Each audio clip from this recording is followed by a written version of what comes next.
बिस्मिल्लाहिर्रहमानिर्रहीम, अस्सलाम वालेकुम। बहुत से सवाल, बहुत सी चीज़ें, बहुत से एतराज़ात और बहुत सी बातें आप लोगों का हमारे साथ कम्युनिकेशंस में होता है, चाहे वो कमेंट में आप पूछते हैं, चाहे हमारे फेसबुक के थ्रू आप पूछ रहे होते हैं, कॉल्स के ज़रिए, ईमेल या व्हाट्सएप के ज़रिए।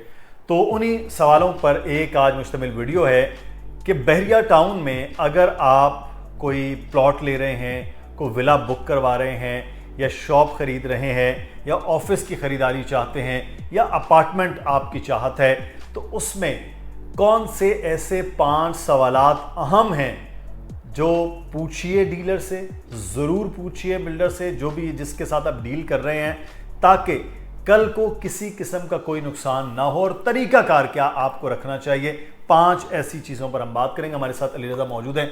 अली, बहुत शुक्रिया। थोड़ी सी मुश्किल और डिफरेंट सी वीडियो नहीं है कि आप डीलर हैं और आपसे ही हम ऐसे सवाल पूछेंगे, लोग जो है वो फ्रॉड से बचें और डीलर बहरहाल कोई डंडी ना मारें, कोई घुमा ना दें किसी को।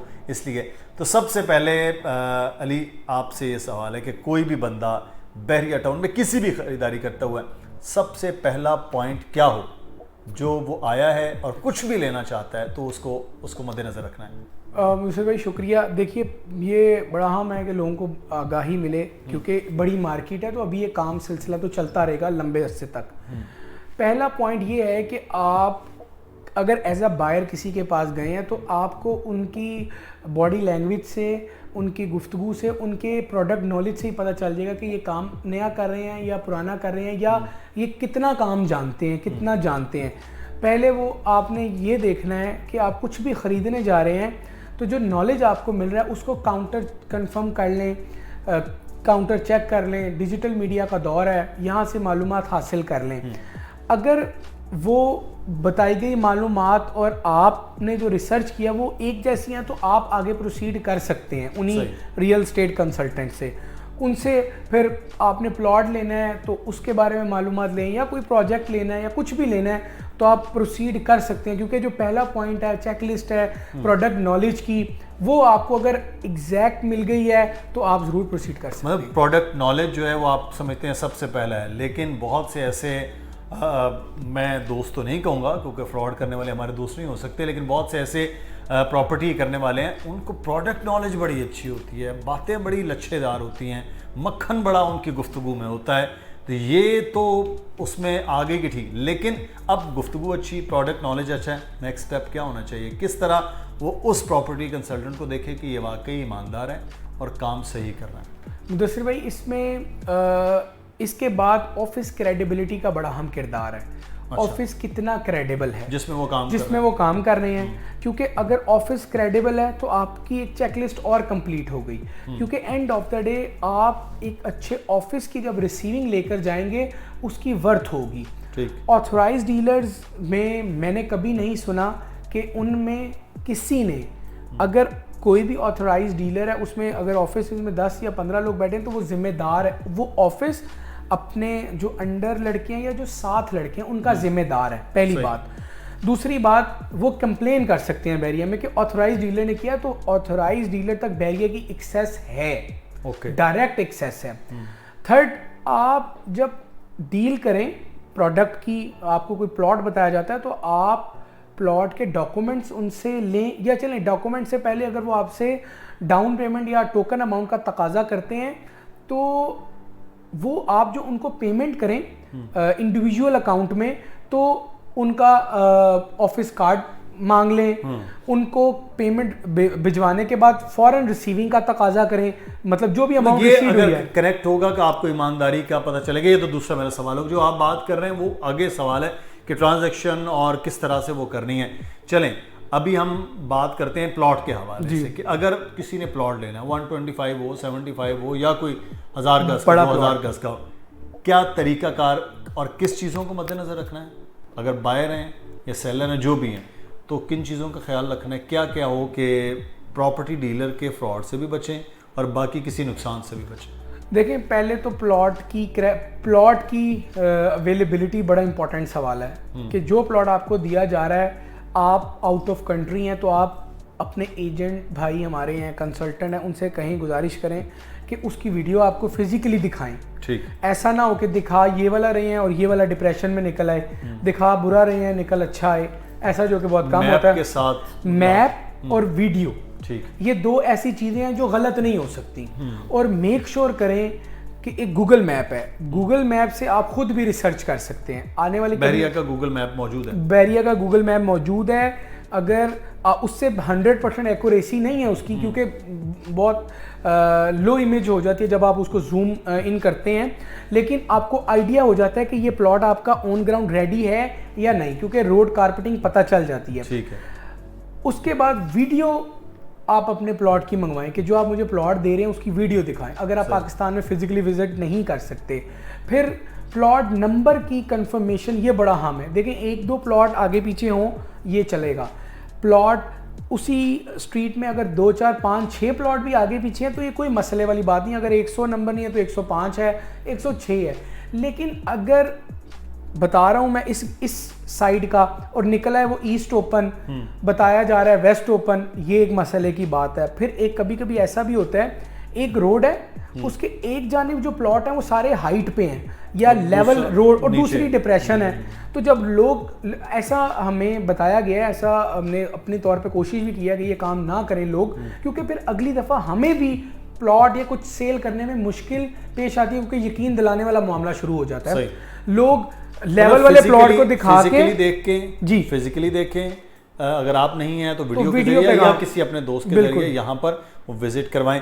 लेकिन जब ट्रांसफ़र वगैरह चीज़ें होती हैं, पैसे देना होता है, तो मैं ये पूछ रहा हूँ कि वो उनमें क्या चीज़ों का ख्याल है? उनमें अगर आपने किसी इंडिविजुअल को पैसे देने हैं, कोई मुज़ायका नहीं है।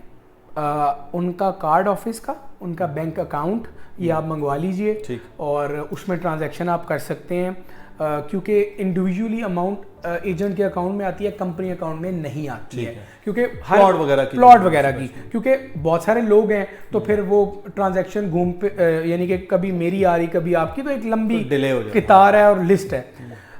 आपको जब कार्ड मिलेगा आपको क्रेडिबिलिटी उस ऑफिस की पता चल जाएगी। ठीक है, अब डिजिटल मीडिया का दौर है, कार्ड से आप उसका नाम भी अगर सर्च करें कहीं किसी प्लेटफॉर्म डिजिटल पर तो उसकी क्रेडिबिलिटी भी पता चल जाएगी। ऑल्दो ये एक बड़ी लॉन्गर रिसर्च हो जाएगी।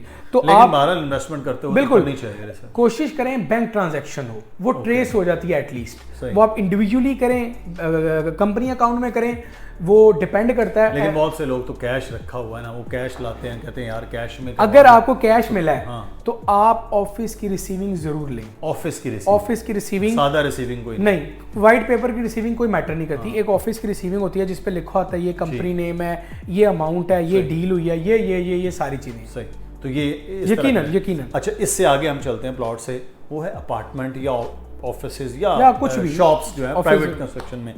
उसमें तो एक बड़ा लंबा मामला है कि एक कंस्ट्रक्शन कंपनी का है, मार्केटिंग कोई और कर रहा है, वो खरीदने वाला मार्केटिंग के जरिए गया, उसमें किन चीज़ों का ख्याल रखा जाना जरूरी है? अच्छा, उसमें अगेन मार्केटिंग कंपनी, देखो जो बायर है ना वो मार्केटिंग कंपनी को देखता है, बिल्कुल, क्योंकि उसको पता ही नहीं है बिल्डर कौन है। अब उस कंपनी का कोई बैंक अकाउंट है, उस कंपनी का कोई कार्ड है, कोई क्रेडिबिलिटी है, आप उसको देखें। सही। फिर फिजिकली देखें, आपने कहा ना कि जब बंदा बात करता है तो पता चल जाता है, लेकिन कोई भी फ्रॉड करने वाला शख्स कहीं ना कहीं अपना लूप होल छोड़ता है अल्लाह ताला की तरफ से। कहीं ना कहीं वो मिस्टेक करेगा जो आपको चौकन्ना कर देगी एक तरह से। तो जब आप कोई भी बुकिंग की तरफ जाएं तो कोशिश करें कि कंपनी अकाउंट नहीं तो इंडिविजुअली भी अगर आप पेमेंट करें उसका डॉक्यूमेंटेड रिकॉर्ड होना चाहिए कि जो आपने पेमेंट की है उसकी रिसिट, जिस अकाउंट में की है, जिस एजेंट को, उससे रसीद लें, एनआईसी कोशिश करें ले लें, अपना दे दें और व्हाट्सएप पर ये सारा रिकॉर्ड रखें।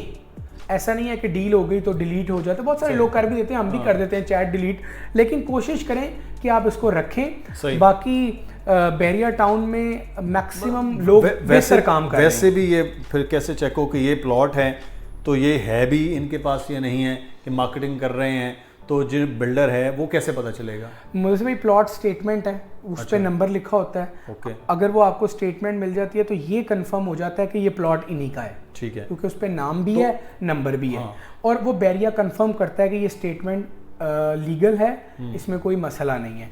अब आपको मैं बता रहा हूँ कि प्लॉट नंबर 100 और 101 पर हमारा प्रोजेक्ट है, मैंने आपको उसकी स्टेटमेंट दिखा दी, या प्लॉट किसी इंडिविजुअल मालिक के नाम पे होगा या कंपनी के नाम पर होगा, ये चीज़ें मैच कर रही हैं, कंपनी मौजूद है, प्लॉट मौजूद है, फिर जहाँ पर बन रहा है उसकी वेरिफिकेशन लोग करते हैं वो मौजूद है, तो कहीं ना कहीं ये इत्मीनान देने वाली चेकलिस्ट पूरी हो रही है, तो फिर आप कर सकते हैं, कोई मजाका नहीं है इसमें। अली एक और चीज़ बड़ी जो मेरे लिए बड़ी हैरानकुन होती है कि ज़मीन महंगी है, कंस्ट्रक्शन कॉस्ट महंगी है, लेकिन जब अनाउंस होता है 30 लाख 35 लाख रुपए का 1 बेड लें, वो मैं नहीं हज़म कर पाता।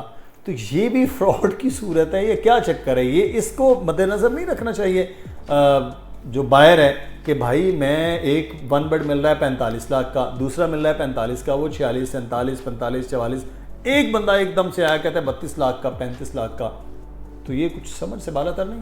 मुझे भाई बिल्कुल समझ से बालातर है, और लोगों को कहते हैं कि 1-2 लाख का फ़र्क इट्स अंडरस्टैंडेबल, लेकिन अब आपको मैं बोलूँ डिस्काउंट की मद में 15 लाख ख़त्म हो गए। देखिए डिस्काउंट की जो बैरियर टाउन में लिमिट है, जो मैं जानता हूँ, आपको 10 से 15% डिस्काउंट तब दिया जाता है जब आप लम सम पेमेंट करते हैं 1 गो में। बिल्कुल। अलबत्ता डिस्काउंट इतना बड़ा होता नहीं है, जो लोग मैक्सिमम डिस्काउंट दे रहे हैं आपको उन लोगों से बचना है।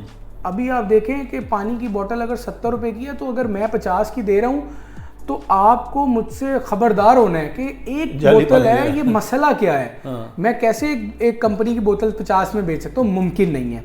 मैं पानी की बोतल तो मैं 68 में भी नहीं बेच सकता, क्योंकि उसकी प्राइस सेम है देने की भी और सेल आउट होने की भी। इसी तरह प्रोडक्ट सेल बैरियर टाउन में 1-2 लाख का फ़र्क हो सकता है, लेकिन जहां फ़र्क ज़्यादा है आपको एकदम से खबरदार होना है कि कोई मसले की बात लगती है या हो सकती है। अच्छा अली, एक चीज़ मैं यहाँ पर आपसे जानना चाहूँगा, बहरिया में हमने एक चीज़ देखी, बहुत कम कुछ ऐसा हुआ भी है, हर जगह लोग होते हैं मुख्तलिफ, तो यहाँ ऐसा उतना ज़्यादा नहीं हुआ, लेकिन फिर भी आज जो हमने कोशिश की है लोगों को बताने की कि कम से कम इन चीज़ों का ख्याल रखें। कोई और चीज़ आपके ज़हन में है कि जो मैं सवाल नहीं आया कि ये किया जाए, कौन सी ऐसी चीज़ है कि जिसका थोड़ा सा मद्देनज़र रखना बहुत ज़्यादा ज़रूरी है? मुझे भाई मेरा ख्याल है कि बैरियर टाउन वाले जो लोग काम करते हैं, उनमें जो मैंने बहुत कम लोग देखे हैं जो फ्रॉड करके गायब हों, यकीनन मौजूद है, और उनका अंजाम भी यही है कि वो किसी के पैसे लेकर भाग गए। अब उस बंदे की जमा पूंजी है तो बड़ा अफसोस की बात है,